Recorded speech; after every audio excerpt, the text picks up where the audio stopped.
Hey, thanks for tuning into my podcast. This is Big Head on the Block, hosted by me, Tim Henderson, aka Big Head. Hey, welcome back to Big Head on the Block. Today we're going to talk about the decisions supervisors have to make. As a supervisor, you have obviously come up through the ranks and have gained knowledge, wisdom, and experience over the course of your career that leads to the opportunity for you to become a commander, a sergeant, lieutenant, captain, or whatever the case may be. As a sergeant, you're typically assigned a squad in the field. In Baton Rouge, the way it works is there's 2 sergeants per squad, and they separate the men. So if there's 12 people in the squad, one sergeant has 6 and the other sergeant has 6. And then both sergeants and the whole squad both work for a ship commander or a lieutenant. So on this particular morning, what was going on was this. We had a dispatch of shots fired in the Valley Park area, which is around College Drive in Baton Rouge, Louisiana. We were given initial information that a black male had been shot multiple times and was alert and conscious. So as I arrived on scene, they had other officers that had already arrived there prior to me getting there, and they gave me a briefing on what had happened. We secured the scene. We made sure that EMS was en route, and they showed up shortly thereafter and began working on the individual victim who was shot. Now, I happened to know this particular victim, so I was trying to talk to him to see if he would tell me who shot him. And, of course, he gave me the old big head, I don't know who it was routine. And, I got to respect him for that. I don't sit here and press people. I'm like, hey, man, if I got shot, I'm telling who did it. But, the streets work different. So he didn't want to give us any information about who did it. And maybe he honestly didn't know, but I'm sure he did.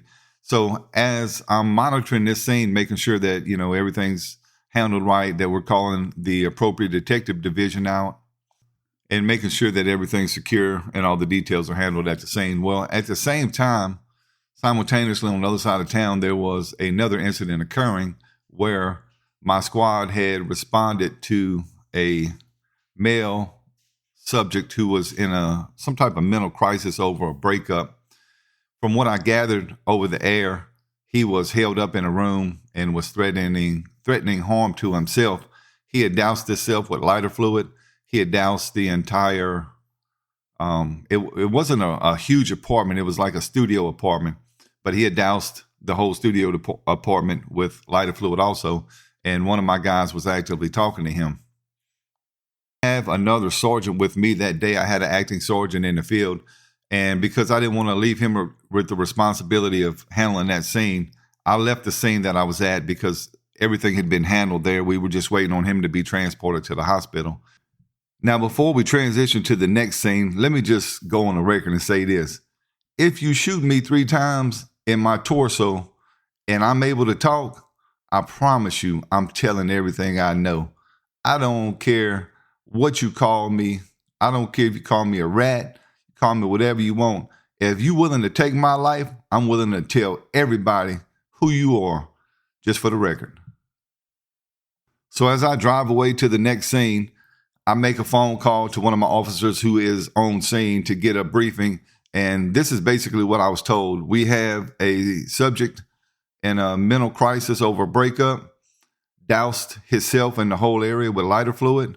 He has a big lighter on him, so he has the ability to ignite himself and everybody else should he choose to go that route. I asked him what resources we had there. He indicated to me that the fire department was on scene and that EMS was standing by for emergency medical attention. So kudos to my officer who was there making those decisions. Randy, you did a good job. Next thing, as I'm driving, I'm still processing what other resources I need. So I say to myself, we can't utilize the taser because it may ignite the lighter fluid. So we need a less than lethal component on scene. I broadcast over the radio to anybody who's listening. Is there anyone with a beanbag shotgun that's available? I got an answer from an officer who worked a different area. So he responded to the scene. So now we have fire, EMS, we have multiple officers on scene. We have a beanbag shotgun, which is less than lethal force, heading that way. So the next thing I do is I advise headquarters to get us a negotiator and to notify SWAT so we can have a SWAT element out there just in case we need tactical entry. Well, as we're arriving, it's okay. Now let me go back a little bit. It's early in the morning. I don't even think it's probably 7:30, 8 o'clock at the most. So a lot of these people that I'm calling, the SWAT element and the negotiators, they may not actually be at work right now. And we in Tigerland, we're a long ways away from where any of the offices are. So it may take an extended time for them to get there. So we kind of on our own until that happens. A lot of people don't understand that Uniform Patrol has a huge responsibility in situations like this because you have to make the decisions. And as a supervisor, everything you do while you in charge and in command of a scene is going to be scrutinized. It's going to be analyzed, and then people are going to give you a debriefing and tell you what you did right and what you did wrong. So I'm getting close to the scene, and I'm thinking to myself, man, I've never even heard of a situation like this. I have no reference point. Now, a lot of officers, old officers, they'll tell war stories and stuff. And listen, I pay attention to these stories because you can get a lot of good content from some of these stories. You can get an advantage knowing that somebody else has already dealt with these situations. I didn't have any stories, any reference point or anything. So basically, I'm on my own to come up with the best strategy possible. As I arrive on scene, I see all the resources in place that we had talked about.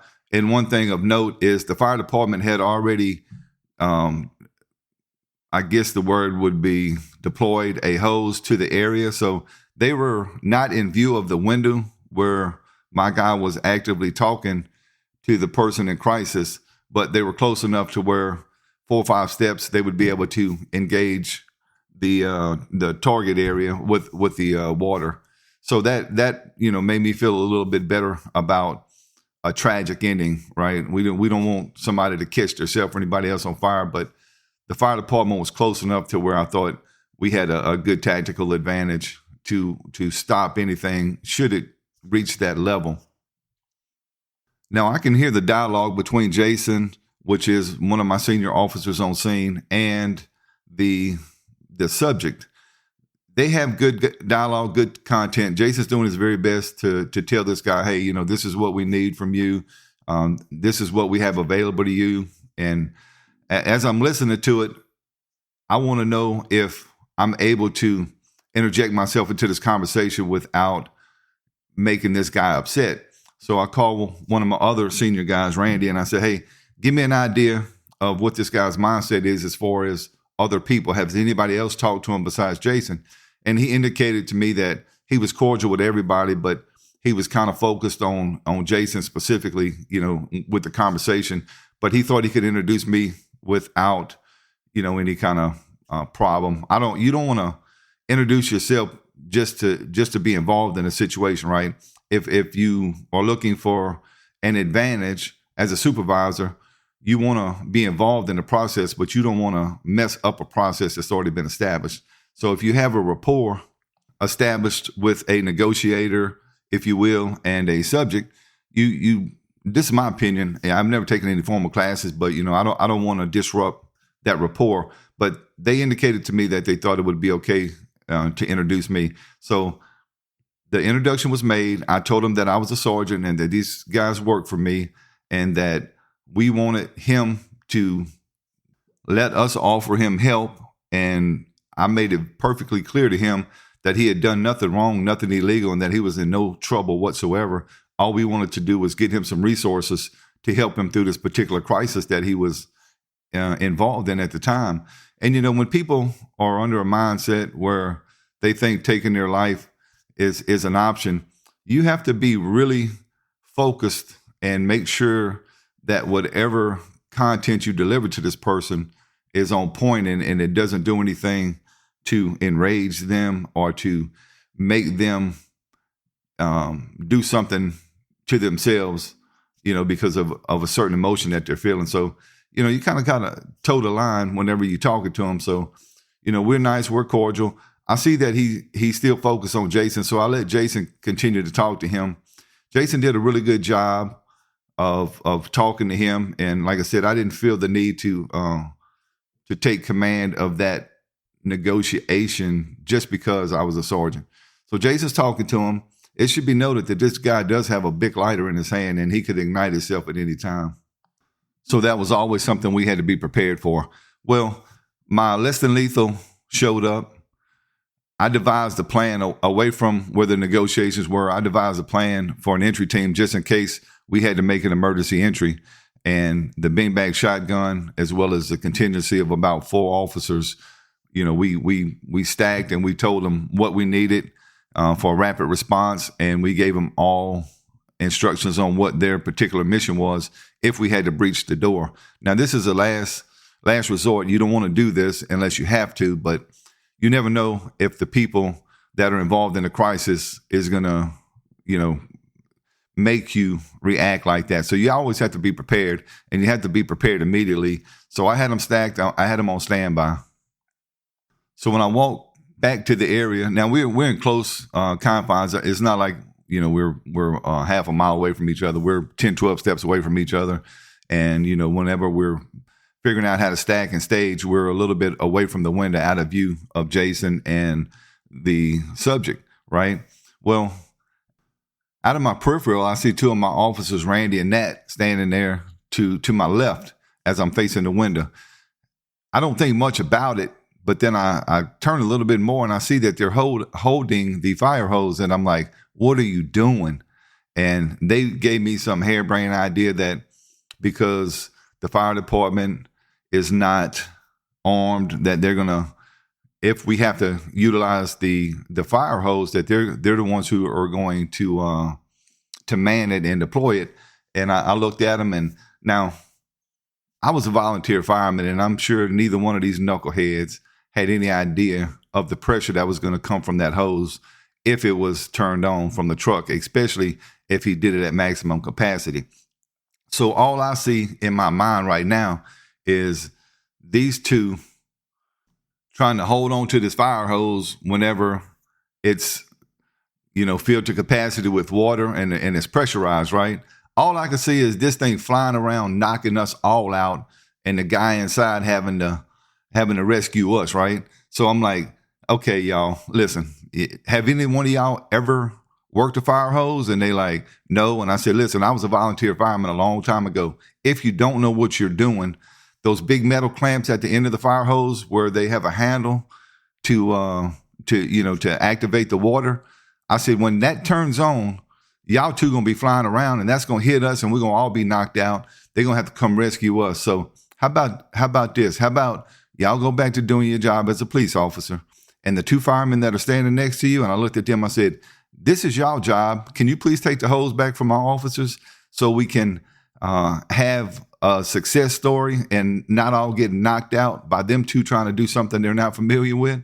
So they gave the fireman back the hose, and I told the fireman, I said, man, that was a bad decision, but I'm sure they talked you into thinking it was a good idea. I said, do not let them 2 have that hose again. And, I say it jokingly, but really it was kind of a serious matter, because those hoses, when they're pressurized, there's an extreme amount of, you have to have a lot of strength to hold them.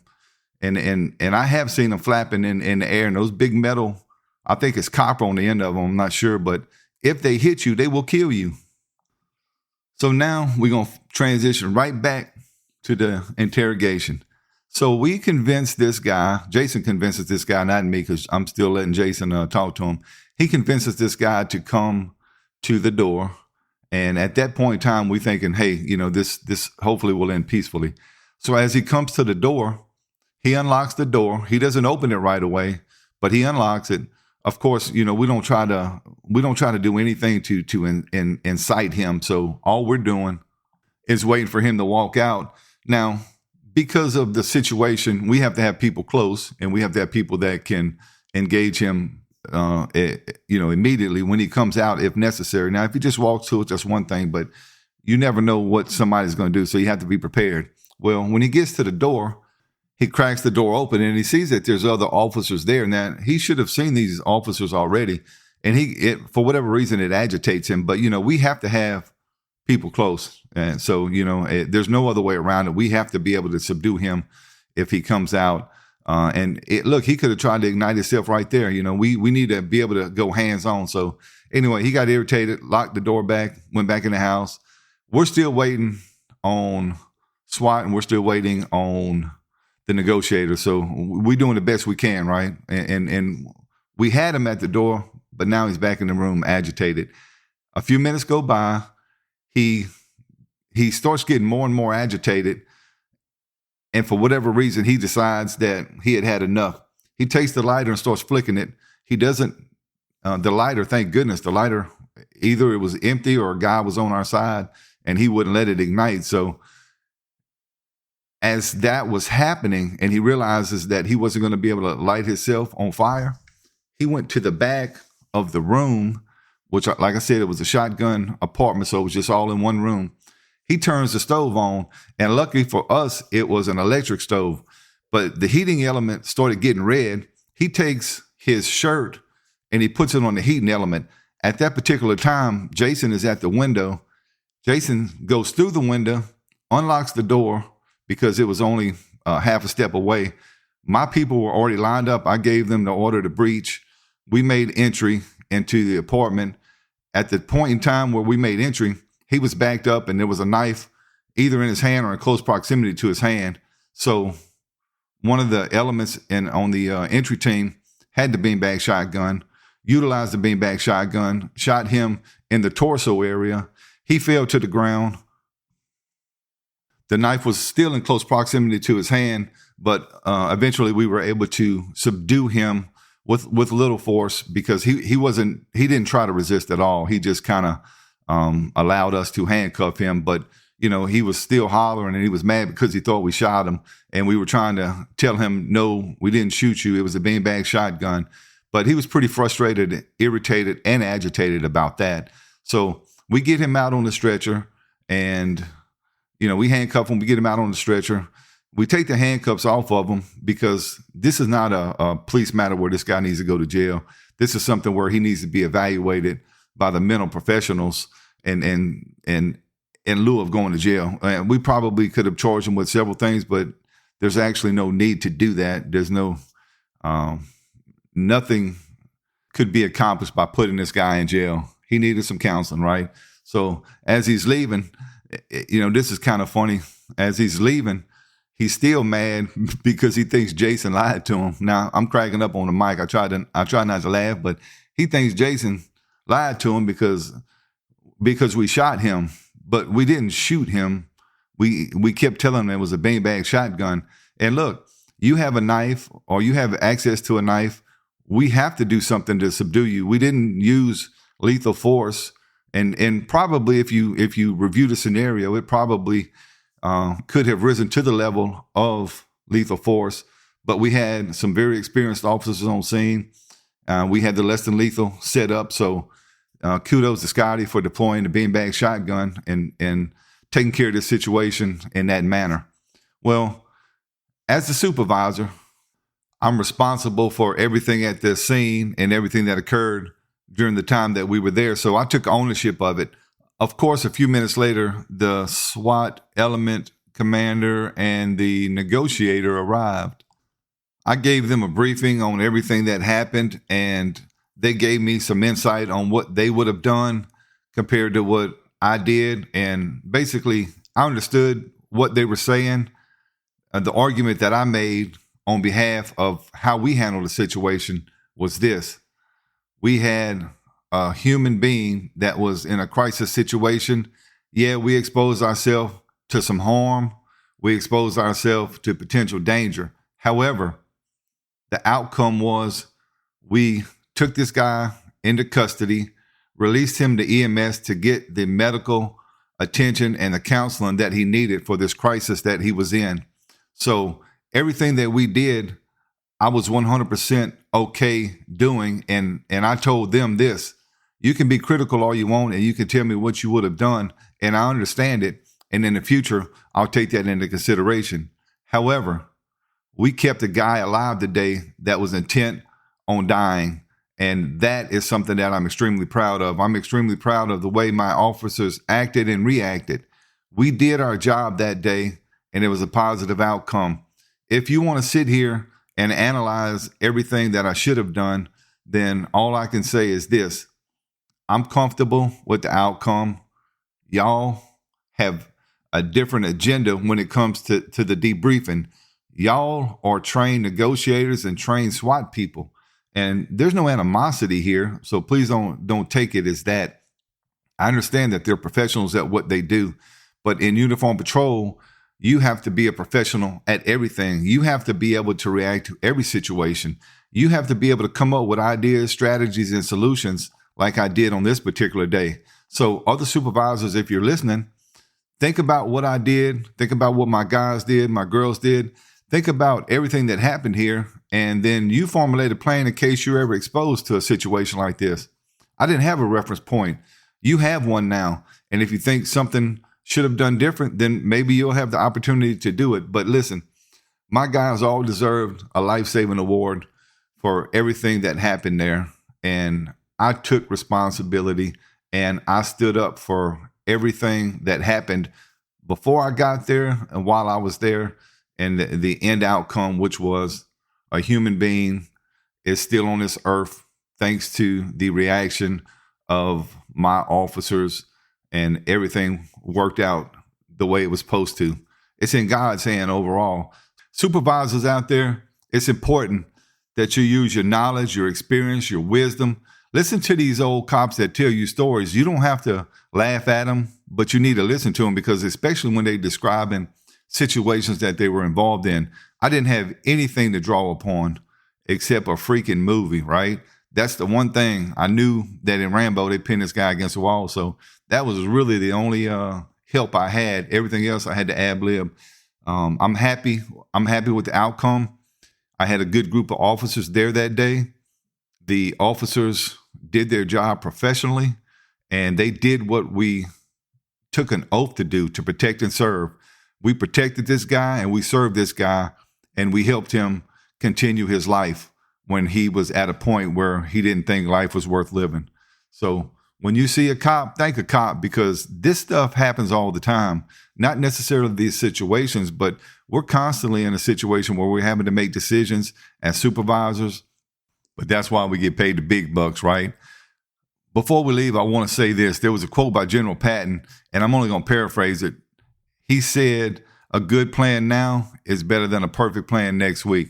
All right. So you come up with the best plan that you can at the moment, and you live by your decisions. That's what you do as a supervisor. You take the money, you take the rank, you take the responsibility. Thanks for tuning in to this episode of Big Head on the Block. I'm Tim Henderson, the host. I look forward to dropping another podcast soon. Please give us any comments, likes, dislikes, or any topics y'all would like to discuss. Thank you.